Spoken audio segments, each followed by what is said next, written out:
ಸೂರ್ಯನನ್ನು ಸೌರಮಂಡಲದ ಕೇಂದ್ರ ತಾರೆಯೆಂದು ಪರಿಗಣಿಸಲಾಗುತ್ತದೆ. ಇದು ಒಂದು ಹೈಡ್ರೋಜನ್ ಮತ್ತು ಹೀಲಿಯಂ ಗ್ಯಾಸುಗಳಿಂದ ಕೂಡಿದ ಗ್ರೀವ ಸ್ಫೋಟಕ ತಾರೆ ಆಗಿದೆ.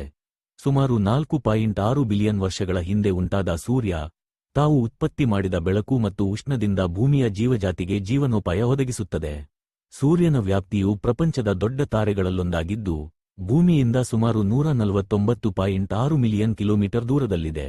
ಸೂರ್ಯನ ಆಂತರಿಕ ಬಾಹ್ಯಪದರಗಳನ್ನು ಕ್ರೋಮೋಸ್ಫಿಯರ್, ಕೊರೋನಾ ಮತ್ತು ಫೋಟೋಸ್ಫಿಯರ್ ಎಂದು ಕರೆಯಲಾಗುತ್ತದೆ.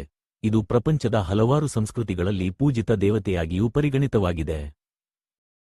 ಸೂರ್ಯನ ಮೇಲೆ ನಡೆಯುವ ಪ್ರಕ್ರಿಯೆಗಳನ್ನು ಅಧ್ಯಯನ ಮಾಡುವ ಶಾಸ್ತ್ರವನ್ನು ಸೌರವಿಜ್ಞಾನ, ಹೀಲಿಯೋಫಿಸಿಕ್ಸ್ ಎಂದು ಕರೆಯಲಾಗುತ್ತದೆ.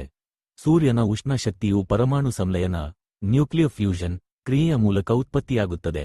ಇದರಿಂದ ಹೈಡ್ರೋಜನ್ ಪರಮಾಣುಗಳು ಸೇರಿ ಹೀಲಿಯಂ ಪರಮಾಣುಗಳನ್ನು ರಚಿಸುತ್ತವೆ. ಸೂರ್ಯನ ಪ್ರಮುಖ ಗುಣಲಕ್ಷಣಗಳು: ವ್ಯಾಸ 1.39 ಮಿಲಿಯನ್ ಕಿಲೋಮೀಟರ್, ತೂಕ ಭೂಮಿಯ ತೂಕಕ್ಕಿಂತ 3,33,000 ಪಟ್ಟು ಹೆಚ್ಚು, ಶಾಖಮಾನ ಶೇ 5500 ಡಿಗ್ರಿ ಸೆಲ್ಸಿಯಸ್, ಬಾಹ್ಯಪದರ, ಬೆಳಕಿನ ವೇಗ ಪ್ರಪಂಚಕ್ಕೆ ಬೆಳಕು ತಲುಪಲು 8 ನಿಮಿಷ 20 ಸೆಕೆಂಡುಗಳು ಬೇಕಾಗುತ್ತದೆ.